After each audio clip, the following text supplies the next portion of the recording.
अगर 2 कदम चलूंगा तो इनामुर रहमान 1 कदम मेरे साथ में चलेंगे, और वो बॉल मैं उनको देता था बिना देखे, और वो चले डॉस करते हुए, और जहां 25 के पास पहुंचे अपोनेंट के, उनका एक रिवर्स फ्लिक मेरे पास आता था। गोविंदा सेंटर फॉरवर्ड हुआ करते थे, जैसा मैं बता रहा हूं। तो वो केमिस्ट्री हमारी, क्योंकि इनामुर रहमान साहब को इंडिया में मेरे साथ खेलने का मौका नहीं दिया गया। कुछ वजह हो सकती है, कुछ कारण हो सकते हैं जिनको कि मैं, क्या ये तो वजह नहीं थी तो उनको लोग कहा करते थे वो जवान के बहुत खरे हैं। देखिए, जिसने जीतना है, जिसने अपनी जान देके भी जीतना है, तो कुछ ना कुछ तो इसी तरह की बातें होंगी, लेकिन उनका असली जज्बा ये था कि मुझे किसी भी हालत में मैच जीतना है। अशोक भाई, बहुत महत्वपूर्ण प्रश्न है एक। आपके जीतने पर, आपके ऊंचाइयां छूने पर कुछ उस्तादों के सम्मान हुए होंगे जिन्होंने कि आपको हॉकी खिलाई होगी। अभी पिछले दिनों आपके 2 शिष्य कांस्य पदक जीतने वाली टीम के सदस्य थे ओलंपिक में, और उसके बाद जब वो भोपाल लौटे, विवेक सागर, तो जिस मंच पर मुख्यमंत्री सहित समूची मध्य प्रदेश सरकार ने उनका सम्मान किया, उसी मंच पर आपका भी सम्मान हुआ था। शिष्य के कारण मिले सम्मान को आप, मैं वाकई में अभिभूत था उस बात को लेके, सरकार की इस मंशा को जो उन्होंने पूरा किया। विवेक सागर और नीलाकांता के कोच को, जिसका नाम मुझे दिया गया कि हाँ भाई मैं कोच के रूप में उनके काम किया मैंने, तो उन्होंने मुझे बुलाकर वो जो सम्मान दिया है, वो तो एक मैं कहूँगा कि बहुत बड़ी ऊंचाइयां छूने वाली बात थी। एक इंसानियत की सरकार के द्वारा दी गई वो एक सम्मान जो मेरे लिए वो अमूल्य था। और ऐसी बातें अमूमन होती नहीं हैं, लेकिन सरकार, मध्य प्रदेश सरकार ने, और खासतौर से क्योंकि शिवराज सिंह साहब बहुत दिल से जुड़े थे हमारे साथ में, और एक लाइन और कहूँगा, कभी भी उन्होंने मेरे को अशोक नहीं कह के बुलाया, अशोक भाई कह के बुलाया। तो एक बड़प्पन था उनके अंदर जिन्होंने, मैं आज तक इस बात के लिए कायल हूं इस बात का। अशोक भाई, ये मेडल का रंग कैसे बदलेगा, और इसको आपसे बेहतर कोई नहीं जानता इस देश में कि इस मेडल का रंग कैसे बदलेगा। इसके लिए कुछ हमारे दर्शकों को और को बता। मैंने अभी कुछ देर पहले एक लाइन कही थी ना कि जब हम बाबूजी के सामने जाते थे तो मेडल लेकर नहीं जाते थे, और जज्बा ये था कि जब गोल्ड आएगा तब सामने खड़ा होऊंगा मैं। तो ये बच्चे कर सकते हैं, इस बात को दिल में ठान लें कि हमको दूसरी चीजें नहीं करनी है, हमें करना क्या है, देश की उस परंपरा को जो हॉकी हमारा सम्मान है। देखिए, हमारे प्रधानमंत्री जी ने, दूसरे नेताओं ने, हर चाहे विरोधी दल के हो चाहे कहीं के हो, उन्होंने जब हॉकी टीम को ब्रॉन्ज मेडल के साथ देखा तो सारा देश आज फिर से हॉकी हॉकी हॉकी के रूप में आ गया। प्रधानमंत्री जी का इंटरेक्शन खिलाड़ियों के साथ में एक ऐसा मैसेज दे गया।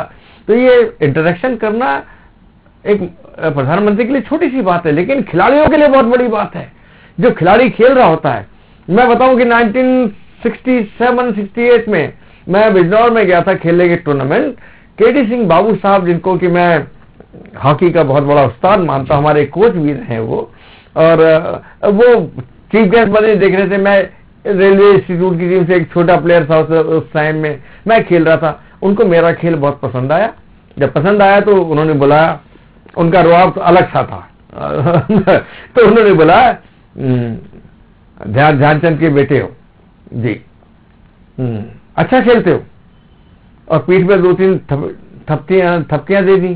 तो अब आप ये चीज समझिए कि ध्यानचंद की वो थपकियां जो बाले तिवारी ने दी थी एक जमाने में, जब वो आर्मी टीम से खेल रहे थे रंग रूट के रूप में, और ड्रिबलिंग अच्छी करते थे ध्यान सिंह, तो उनके जो सूबेदार मेजर बाले तिवारी, उन्होंने ध्यान सिंह को बुलाते हैं और कहते हैं, ध्यान तुम बहुत अच्छा खेलते हो, और अगर इसको तुम टीम वर्क के रूप में खेलो, टीम के साथ मिलकर खेलो, तो तुम सारी दुनिया को जीत सकते हो।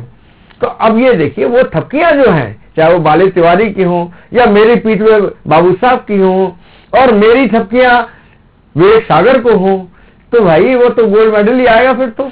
जिस वक्त विवेक सागर भोपाल पहुंचे अपना मेडल लेकर, वहां प्रदेश की खेल मंत्री मौजूद थी, जिनको विवेक ने अपना मेडल दिया, और उन्होंने उसको चूम कर उनकी आंखों से आंसू बह निकले। ये आंसू किसी मंत्री के आपको लगते हैं, किसी महारानी के लगते हैं, या खेलों को गोद लेने वाली किसी माँ के लगते हैं? गोद लेने वाली माँ के लगते हैं। खेलों से उनका बहुत मोहब्बत प्यार रहा है, और मैं जानता हूं उनकी इस मोहब्बत को कि वो खेलों के लिए वाकई में कहते हैं ना बिल्कुल आंखें पल के बिछाए बैठी हैं, कुछ भी कर सकती हैं। और उनका उस दिन का जो भाव था वो वाकई में एक दिल से निकला हुआ भाव था। उस मेडल को इतना महत्व देना। और मैं तो चाहूंगा कि विवेक सागर इन मेडलों की, जो आप पीले रंग की बात कर रहे हैं, हमारा ध्यान पीले रंग पर ही होना चाहिए। और उसको हासिल करने में एक कदम की ही तो देरी है। सेमीफाइनल में अगर हम जीत गए, अगर शब्द हट जाए और हम जीतना शुरू कर दें, तो कौन सी अब ऐसी टीम बच रही जिसको हम ना जीत सके। अब तो हमारी टीम के अंदर इतनी हिम्मत है, हमारी काबिलियत है, खिलाड़ियों के अंदर अच्छा स्टेमिना है, कहीं से हमने कोई कमी नहीं दिखाई। और कभी सिर्फ वह आती है कि कुछ मौके ऐसे होते हैं जहां आपको एक्स्ट्रा ऑर्डिनरी बन के कुछ काम करने पड़ते हैं। ये विदेशी कोचों का जो सिलसिला इस देश में चला है, क्या भारतीय सीनियर खिलाड़ियों, भारतीय कोचों में वो जज्बा या वो टेक्निक उनके पास नहीं है? क्योंकि हिंदुस्तान में खिलाड़ियों को पैदा करने के लिए जो शख्सियतें खड़ी की जाती हैं वो एनआईएस में खड़ी की जाती हैं। और जब देश की कोई टीम बनती है किसी भी खेल की, तो उसमें एनआईएस कोच नहीं होता है। तो हम कर क्या रहे हैं? हाँ, द्रोणाचार्य भी हम देते हैं। हमारा हाईएस्ट अवार्ड जो है, अगर आप देखें इस बात को, सरकार जो है द्रोणाचार्य अवार्ड देती है, चाहे हॉकी हो, चाहे कबड्डी हो, कुश्ती हो, कोई सा खेल हो। तो हमने कितने द्रोणाचार्य अवार्ड इसको इस मुहिम पे लगाया, इन बातों में लगाया है। या हम उनको इतना महत्व दे रहे हैं कि किसी टीम को कोच कर रहे हो, ऐसा नहीं हो पा रहा है। और वजह तो मैं क्या बोल सकता हूँ इस बात में, लेकिन मुझे भी थोड़ा इस बात को लेकर मैं अपने साथियों के साथ जिक्र करता हूँ कि हमारे देश के अंदर अच्छे खिलाड़ी हैं, उनको भी तो इस लाइन के अंदर जो कोचिंग की चीजें हैं उसमें क्यों ना हम उनको डाल के उनको रखें और देश की टीम को वो कोच करें। एक अच्छी परंपरा को हम अब आने वाले वर्षों में, चलो जो कुछ अभी तक हुआ चलने दें, उसको अच्छा हुआ, लेकिन आने वाले वर्षों में हम अपने स्कूलों में, कॉलेजेस के अंदर, संस्थाओं के अंदर, देश की नेशनल टीम के अंदर हमारे देश के कोचेस काम करें, तो मैं समझता हूँ बहुत अच्छी बात होगी, बहुत ही अच्छी बात होगी। और सरकार को इस बारे में जरूर ध्यान देना चाहिए।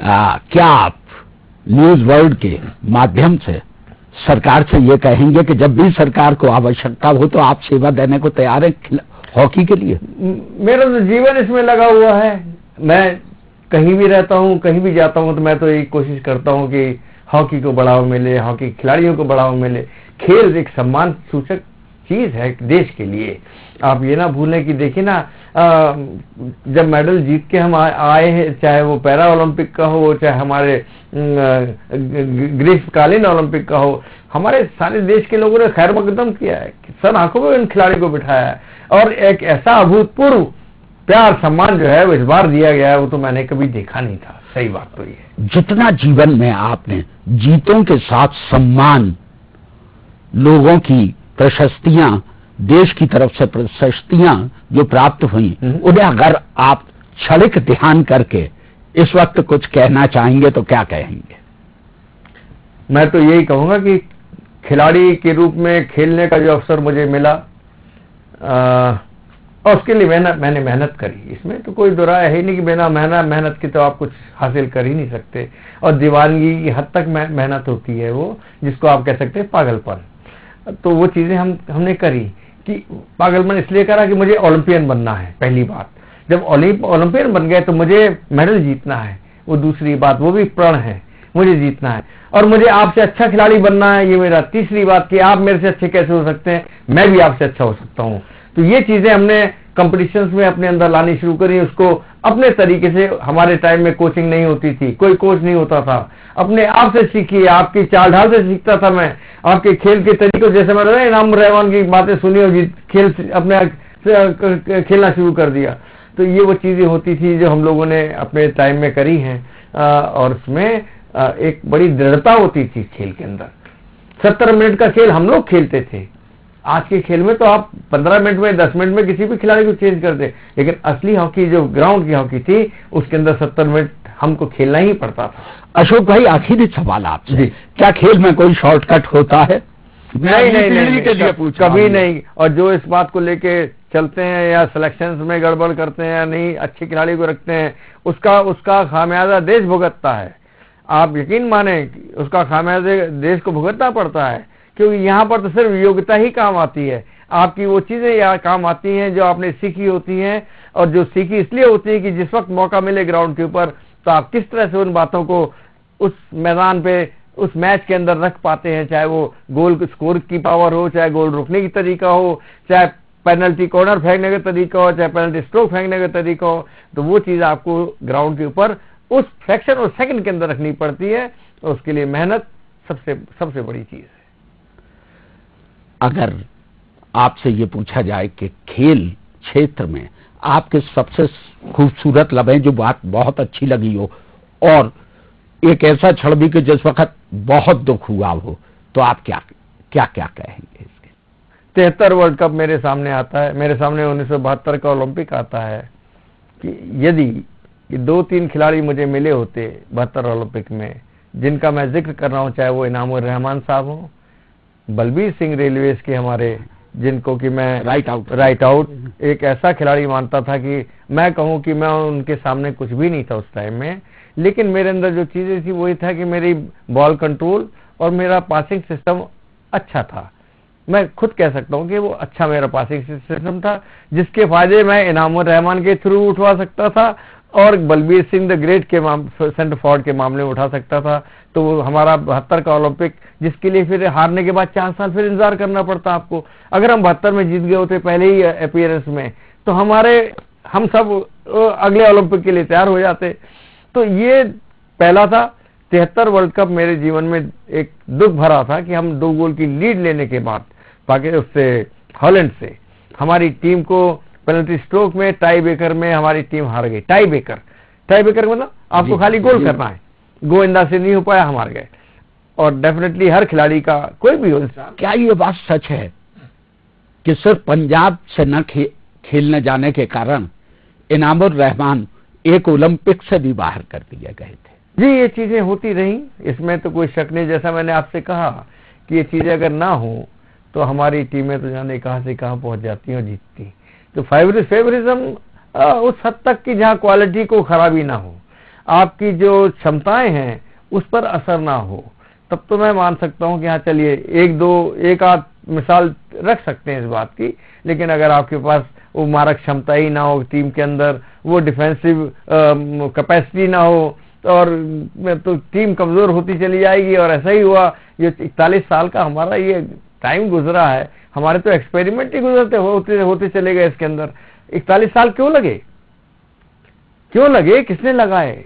तो अब जाके अवेयरनेस आई है हमारे अंदर, भारत के अंदर, कि अब अगले ओलंपिक के अंदर हमें क्या क्या चीजें करनी है, और करनी नहीं है दृढ़ता से करनी है, सही मायने में करनी है। इसी तरह आगे बढ़ते जाएं, जीतते जाएं।